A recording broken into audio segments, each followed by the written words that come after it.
Hello, ഞങ്ങളുടെ first travel വ്ളോഗിലേക്ക് എല്ലാവർക്കും സ്വാഗതം. ഞങ്ങളിപ്പോൾ പോകുന്നത് വട്ടവടയ്ക്കാണ്. ഞങ്ങൾ 4 പേരാണ്. ഇതാണ് നമ്മുടെ സാരഥി ജോമോൻ ചേട്ടൻ. ഇത് ഞാൻ ആർച്ച, ഇത് ആരി ചേച്ചി ആൻഡ് വീഡിയോ എടുക്കുന്ന ഒരാളുണ്ട്, എൻ്റെ ഹസ്ബൻഡ് വിച്ചുവേട്ടൻ. അപ്പോൾ ഞങ്ങൾ 4 പേരും ചേർന്ന് വട്ടവടയ്ക്ക് പോകുന്നതാണ് കേട്ടോ. ഞങ്ങൾ 4 പേരും കണക്റ്റഡ് ആവാനൊരു കാര്യമുണ്ട്. കാരണം ഇവർ 3 പേരും ഒരുമിച്ച് പഠിച്ചതാണ് 10ാം ക്ലാസ് വരെ.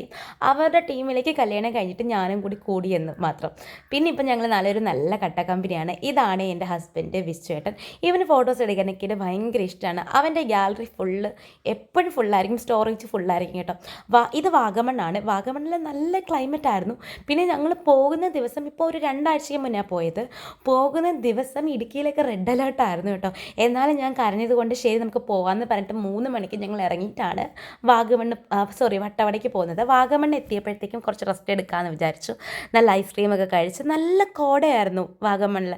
ഞങ്ങൾ ആദ്യം വിചാരിച്ചു എന്തിനാ ഇനി വട്ടവട പോകുന്ന, അത്രയും ട്രാവൽ ചെയ്യണ്ട, വാഗമണ്ണ് നല്ല അടിപൊളി ക്ലൈമറ്റ് അല്ലേ, ഇവിടെ തന്നെ നിൽക്കാമെന്ന് വിചാരിച്ചു. അത്ര നല്ല ക്ലൈമറ്റ് ആയിരുന്നു. പിന്നെ ഞങ്ങൾ ട്രാവൽ ചെയ്തപ്പോഴത്തേക്കും ദേവസാറിൻ്റെ പാട്ടൊക്കെ കേട്ട്. എനിക്ക് ദേവസാറിന് സത്യമായിട്ട് അറിയത്തില്ലായിരുന്നു കേട്ടോ. കുറേ പാട്ടുകൾ കേട്ടിട്ടുണ്ട്, പക്ഷേ അദ്ദേഹത്തിൻ്റെ ആണെന്ന് അറിയില്ല. ജോമോൻ ചേട്ടനാണെങ്കിൽ ട്രിവാൻഡ്രം തൊട്ട് വട്ടവട വരെയും ദേവസാറിൻ്റെ പാട്ടുകളായിട്ടുകൊണ്ടിരുന്നത്. പിന്നെ ഞങ്ങൾ വാഗമണ്ണിൽ കുറച്ച് അഡ്വഞ്ചർ ട്രിപ്പ് ചെയ്യാമെന്ന് വിചാരിച്ചപ്പോൾ ക്ലൈമറ്റ് കാരണം അത് ക്ലോസ് ആണ്. പിന്നെ നമ്മൾ വാഗമണ്ണിൽ തന്നെ അടുത്തുള്ള ഒരു കടയിൽ, ചേട്ടൻ്റെ കടയിൽ കയറി നല്ല ചൂട് മാഗിയും ബ്രെഡ് ഓംലെറ്റും കപ്പ ബിരിയാണിയും ഒക്കെ കഴിച്ചിട്ട്. ഇതാണ് ആ ചേട്ടൻ്റെ കട. ചേട്ടനാണെങ്കിൽ നല്ല ടേസ്റ്റുള്ള ഫുഡായിരുന്നു, പറയാതിരിക്കാൻ വയ്യ. ചേട്ടൻ സ്വന്തമായിട്ട് അവിടെ പ്രിപ്പയർ ചെയ്യുന്ന മസാലയൊക്കെ ഇട്ടിട്ടാണ് കേട്ടോ ഉണ്ടാക്കുന്നത്. പിന്നെ ഞാൻ ഫസ്റ്റ് വാഗമൺ വന്നപ്പോഴും ഇതേപോലെ പേരയ്ക്കാൻ മരത്തിൽ നിന്ന് പിച്ചി തിന്നിട്ടുണ്ടായിരുന്നു. ഇപ്രാവശ്യം ഇറങ്ങി പേരയ്ക്ക പിച്ചാൻ നോക്കി, പിച്ചി ഭയങ്കര കയ്പ്പായിരുന്നു, എടുത്ത് കളഞ്ഞു. ഇവർ രണ്ടുപേരെയും കുറച്ച് ഫോട്ടോഷൂട്ടാണ് കേട്ടോ. നല്ല ഫോട്ടോസൊക്കെ എടുത്ത് നല്ല ക്ലൈമറ്റ് ആയിരുന്നു. അത് കഴിഞ്ഞിട്ട് നമ്മൾ നേരെ വട്ടവടയ്ക്ക് പോകാനായിട്ട് നിൽക്കുകയാണ് കേട്ടോ. പറയാതിരിക്കാൻ വയ്യ, അടിപൊളി ക്ലൈമറ്റ് എന്ന് പറഞ്ഞാൽ ഒരു രക്ഷയില്ലാത്ത ക്ലൈമറ്റ്. ഞങ്ങൾ 4 പേരും കൂടി നല്ല കുറേ ഫോട്ടോസൊക്കെ എടുത്തിട്ട് തിരിച്ച് വട്ടവടയ്ക്ക് പോവാണ് കേട്ടോ. ഇത് ഈ നിറയെ വെള്ളമൊക്കെ കയറി. എൻ്റെ ഏട്ടൻ്റെ കാര്യം പിന്നെ പറയണ്ടല്ലോ, അവൻ വന്ന ഉടനെ ഉറക്കമാണ്.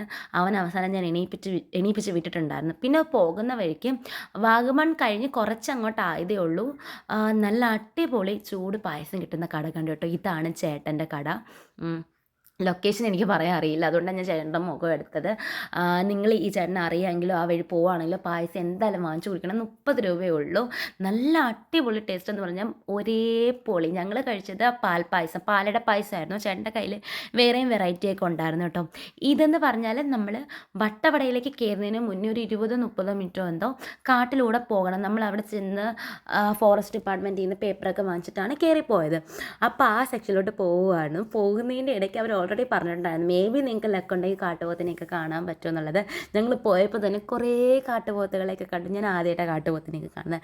നല്ല രസമുണ്ടായിരുന്നു. പിന്നെ എനിക്ക് സത്യം പറഞ്ഞാൽ അവിടെ നിന്ന് ഇറങ്ങി കുറച്ച് ഫോട്ടോസോ വീഡിയോസോ ഒക്കെ എടുക്കണമെന്നുണ്ടായിരുന്നു. പക്ഷേ അവർ പ്രത്യേകം പറഞ്ഞു വണ്ടി എവിടെയും നിർത്തരുതെന്ന്. നല്ല രസമായിരുന്നു, നല്ല കാഴ്ചകളായിരുന്നു. എനിക്ക് തോന്നുന്നു നമ്മൾ ട്രിവാൻഡ്രത്ത് നിന്ന് കയറി അങ്ങ് വട്ടവട എത്തുന്നത് വരെയും കുറേ നല്ല കാഴ്ചകൾ കണ്ട്, കുറേ നന്നായിട്ട് സംസാരിച്ച് ഞങ്ങളുടെ മനസ്സിലുള്ള കാര്യങ്ങളെല്ലാം 4 പേരും പരസ്പരം ഷെയർ ചെയ്തങ്ങ് പോയി. പ്രത്യേകിച്ച് ഈ ഒരു ക്ലൈമറ്റും ദേവസാറിൻ്റെ പാട്ടും കൂടെ ആയപ്പോഴത്തേക്കും നന്നായിട്ട് ഞങ്ങൾ ഈ ഒരു ട്രിപ്പ് എൻജോയ് ചെയ്തു കേട്ടോ. അങ്ങനെ വട്ടവട എത്തിയപ്പോൾ ഞങ്ങൾ രാത്രിത്തേക്കുള്ള ഫുഡ് കാര്യങ്ങളൊക്കെ വാങ്ങിച്ചിട്ടുണ്ടായിരുന്നു. ഞങ്ങളുടെ ഹോട്ടൽ മഡ് സ്റ്റേ ആയിരുന്നു. ഓൾറെഡി നമുക്കവിടെ ഫുഡ് ഞങ്ങൾ പറഞ്ഞിട്ടുണ്ടായിരുന്നു. പിന്നെ ഇനി തികഞ്ഞില്ലെങ്കിലോ എന്ന് വിചാരിച്ചിട്ട് ഞങ്ങൾ വട്ടവട എത്തിയിട്ട് അവിടുന്ന് കുറച്ച് ഫുഡും കാര്യങ്ങളും വാങ്ങിച്ചുകൊണ്ടാണ് പോയത്. പക്ഷേ ഞങ്ങളുടെ റിസോർട്ട് വട്ടവടയിൽ നിന്ന് പിന്നെ ഒരു 8 കിലോമീറ്റർ ഉണ്ടായിരുന്നു.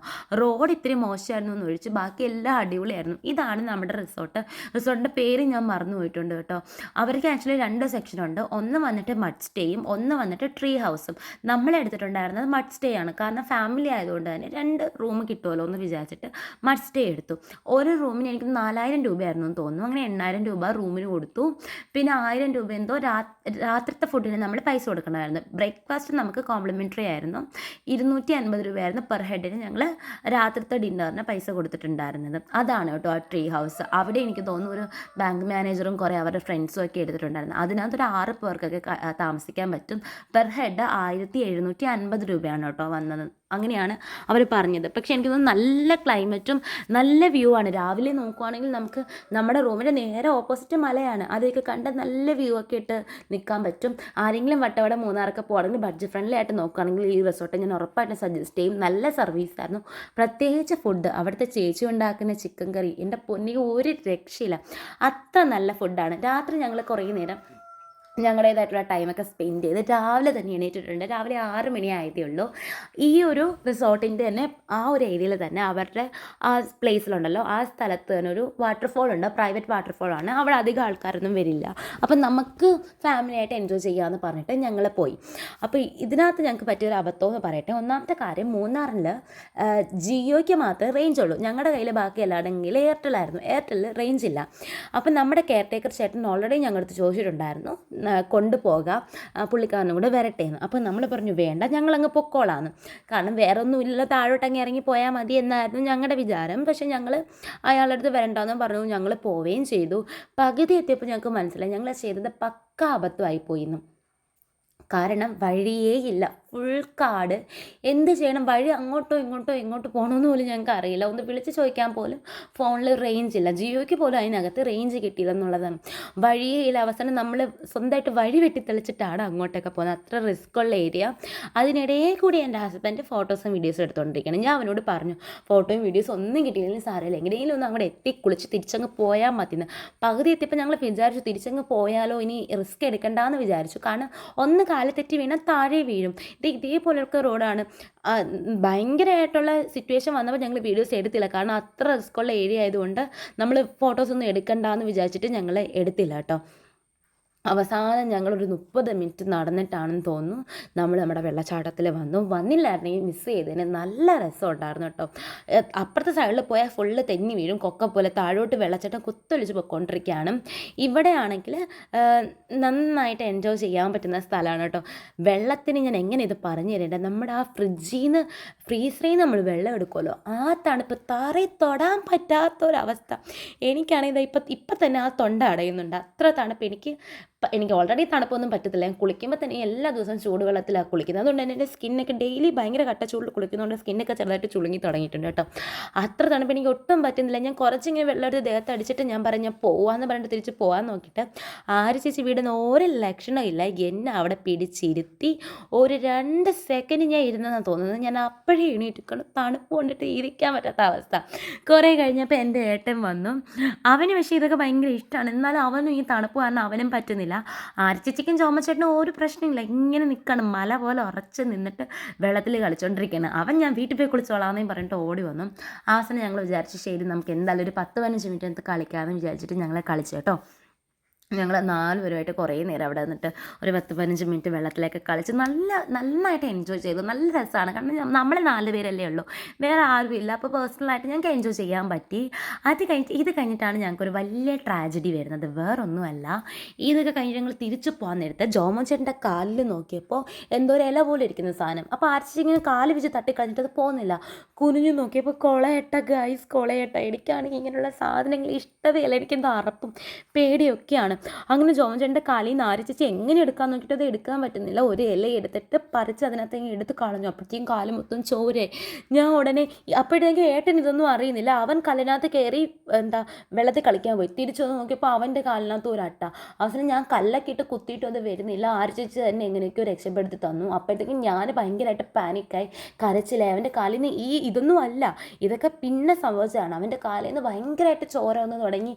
എന്ത് ചെയ്യണമെന്ന് അറിയാൻ വയ്യ. 30 മിനിറ്റിൽ ഞങ്ങൾ ഇങ്ങോട്ട് വന്ന് തിരിച്ച് 15 മിനിറ്റിൽ കയറിപ്പോയി എന്നുള്ളതാണ്. വീണാലും സാരമില്ല, എങ്ങനെയും അട്ട കടിക്കാതെ എനിക്കൊന്ന് കയറി പൊക്കോളാൻ വയ്യ. എനിക്ക് അത്ര ടെൻഷൻ, എനിക്കിതൊന്നും ഇഷ്ടമല്ല, എനിക്ക് അറപ്പാണ്, നീ കരച്ചേ വരും. അങ്ങനെ ഞങ്ങൾ ഓടി പകുതി എത്തിയപ്പോഴത്തേക്കും നോക്കിയപ്പോൾ ഏട്ടൻ്റെ കാലിൽ വീണ്ടും 2-3 ഇരിക്കുന്നു. ആരിച്ചേച്ചി അതെങ്ങനെയൊക്കെയോ എടുത്ത് കളഞ്ഞിട്ട് ആരിച്ചേച്ചിയുടെ കാലിൽ നോക്കിയപ്പോൾ ക്രോക്സ് ആയിരുന്നു. ക്രോക്സ് ഊരി നോക്കിയപ്പോൾ ഒരു കാലിൽ തന്നെ 4 അട്ട, അതും ചോര കുടിച്ചിങ്ങനെ വലുതായിട്ടിരിക്കുന്നത്.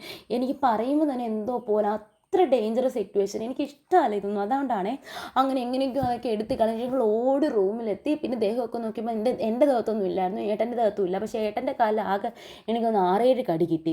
ആര്യ ചേച്ചിക്കും അതുപോലെ കിട്ടി. ജോമ ചേട്ടനും ഒന്നാണ് കിട്ടിയത്. 4 പേര് വന്നില്ല, അവരുടെ 3 പേരെയും കടിച്ചു, എന്നെ മാത്രം കടിച്ചില്ല. അവസാനം നമ്മൾ അവിടെ നിന്ന് ഫുഡൊക്കെ കഴിച്ചിട്ട് ഞങ്ങൾ വെക്കേറ്റ് ചെയ്തിട്ട് ഇറങ്ങി. പിന്നെ ഞങ്ങൾ ഈ ഒരു സ്ട്രോബെറി പാടത്തിലോട്ടാണ് കേട്ടോ പോകുന്നത്. ഇവിടെ ഫ്രീ വിസിറ്റ് ആയിരുന്നു. പിന്നെ നമ്മൾ നല്ല സ്ട്രോബെറി ഒക്കെ ഉണ്ടായിരുന്നു, അതൊക്കെ വാങ്ങിച്ചു കേട്ടോ. ഞാൻ ഈ പാടത്തിൽ ചെന്നപ്പോൾ തന്നെ അവരോട് ചോദിച്ചു അട്ടയുണ്ടോ എങ്കിൽ ഞാൻ ഇറങ്ങില്ല എന്ന് പറഞ്ഞു. അപ്പോൾ അവർ പറഞ്ഞു അട്ടയൊന്നുമില്ല, അതൊക്കെ ആ ഉള്ള ഏരിയയിലോട്ടാണ്, ഈ സിറ്റിയിലോട്ട് വന്നാൽ അട്ടയില്ല എന്ന് പറഞ്ഞിട്ട്. എന്നാലും പേടിച്ച് ഞാൻ നോക്കിയാണ് നടന്നത് കേട്ടോ. പിന്നെ അവിടെ നിന്ന് ഞങ്ങൾ സ്ട്രോബെറി വാങ്ങിച്ചു, ജാം വാങ്ങിച്ചു. വൈൻ എനിക്ക് അത്ര ഇഷ്ടപ്പെട്ടില്ല, പക്ഷെ നല്ലതായിരുന്നു. പിന്നെ ബ്ലൂബെറിയോ ബ്ലാക്ക്ബെറിയോ എന്തോ ഉണ്ടായിരുന്നു, അതിൻ്റെ സീസൺ അല്ലാത്തത് കൊണ്ട് അതും വാങ്ങിച്ചിട്ടില്ല. പിന്നെ ബ്രൊക്കോളിയും നല്ല വെളുത്തുള്ളിയൊക്കെ ഉണ്ടായിരുന്നു, അതൊക്കെ വാങ്ങിച്ച് കഴിച്ചിട്ട് നമ്മൾ തിരിച്ച് റിട്ടേൺ നാട്ടിലോട്ട് പോവാണ് കേട്ടോ. ഇത് വരുന്ന വഴിയിലെ കാഴ്ചകളാണ്. നല്ല രസമായിരുന്നു. നന്നായിട്ട് ഞങ്ങൾ ദേവസാറിൻ്റെ പാട്ടൊക്കെ ചെയ്ത് എൻജോയ് ചെയ്തു. ഇത് നമ്മുടെ ആ കാടാണ് കേട്ടോ. എനിക്ക് നല്ല വീഡിയോസൊക്കെ എടുക്കണമെന്ന് ആഗ്രഹം ഉണ്ടായിരുന്നു, പക്ഷേ ബാക്കിൽ കുറേ വണ്ടികളുണ്ടായിരുന്നു, അതുകൊണ്ട് നമുക്ക് നിർത്താനൊന്നും ഒന്നും പറ്റിയില്ല. പിന്നെ അവിടെ നിർത്താനും പറ്റത്തില്ല. പിന്നെ ഞങ്ങളങ്ങ് തിരിച്ച് പോകാമെന്ന് വിചാരിച്ചിട്ട് പോയിട്ട് കുറച്ച് കഴിഞ്ഞപ്പോൾ മൂന്നാറെത്തി. മൂന്നാറിലും നല്ല ക്ലൈമറ്റ് ആയിരുന്നു കേട്ടോ. സത്യം പറഞ്ഞാൽ ഞങ്ങൾ പോയത് നല്ലൊരു ക്ലൈമറ്റുള്ള ടൈമിലായിരുന്നു. എന്താ അത്യാവശ്യം നല്ല മഴ കാര്യങ്ങളൊന്നും ഇല്ലായിരുന്നു, അതുകൊണ്ട് തന്നെ എൻജോയ് ചെയ്യാൻ പറ്റി. തിരിച്ചിറങ്ങുന്ന ടൈമിൽ നല്ല മഴയായിരുന്നു. ഇപ്പം തന്നെ നല്ല മഴ പെയ്തുകൊണ്ടിരിക്കുകയാണ്. അപ്പോൾ തേയിലത്തോട്ടത്തിൽ കയറി ഫോട്ടോസ് എടുക്കാമെന്ന് പറഞ്ഞിട്ട് ഞങ്ങൾ എല്ലാവരും ഇറങ്ങി. ഈ ഒരു ടൈമിൽ വീണ്ടും ഏട്ടൻ്റെ കാല് അട്ട കടിച്ചു. അത് കണ്ടത് ഞാൻ ഓടി വണ്ടിയിൽ കയറി. ഉപ്പിട്ടാൽ അത് പോകും കേട്ടോ. അപ്പോൾ ഞങ്ങൾ റിസോർട്ടിൽ നിന്ന് ഇറങ്ങുന്ന ടൈമിൽ അവർ പറഞ്ഞായിരുന്നു ഉപ്പിട്ട ഉടനെ പോകുന്നു. പിന്നെ ഉപ്പൊക്കെ വാങ്ങിച്ചിട്ട് അത് മാറ്റി തിരിച്ചിറങ്ങുന്ന ടൈമിൽ നോക്കിയപ്പോൾ മൂന്നാർ വെച്ച് ആനയെ കണ്ടു കേട്ടോ. ഇതൊരു ആന മാത്രമല്ല, 3 ആനക്കുട്ടികളും ഉണ്ടായിരുന്നു. അതിൻ്റെ വീഡിയോസ് എടുക്കാൻ പറ്റില്ല. പിന്നെ ഞങ്ങൾ അവിടെ നിന്ന് അധികം അതിനെ ശല്യപ്പെടുത്തണ്ടെന്ന് വിചാരിച്ചിട്ട് പെട്ടെന്ന് പോയി. അവിടെ കുറേ തമിഴ് ടീംസ് വന്നിട്ട് ഭയങ്കരമായിട്ട് ഷൗട്ടൊക്കെ ചെയ്യുന്നുണ്ടായിരുന്നു. അതുകൊണ്ട് തന്നെ ഞങ്ങൾ അവിടെ നിന്നില്ല. ഞങ്ങൾ പെട്ടെന്ന് ഇറങ്ങിയിട്ട് കോട്ടയം പാലയൊക്കെ എത്താറായപ്പോഴത്തേക്കും ഒരു അടിപൊളി ഷാപ്പ് കണ്ടു. അവിടെ കയറി നല്ല ഫുഡ് കഴിച്ചു കേട്ടോ. നല്ല മുയിലിറച്ചി, പോത്ത്, ബീഫ്, ഞണ്ട്, കൊഞ്ച് ഒക്കെ വാങ്ങിച്ചു. എല്ലാം വാങ്ങി കഴിച്ചിട്ട് 4 പേരും കൂടി വാങ്ങി കഴിച്ചിട്ട് ആകെ വന്ന റേറ്റ് എന്ന് പറഞ്ഞാൽ 1100. പക്ഷേ എനിക്ക് അതിൻ്റെ സ്ഥലം എവിടെയാണെന്ന് പറഞ്ഞുതരാൻ അറിയില്ല കേട്ടോ. നല്ല ഫുഡായിരുന്നു, നല്ല ടേസ്റ്റായിരുന്നു.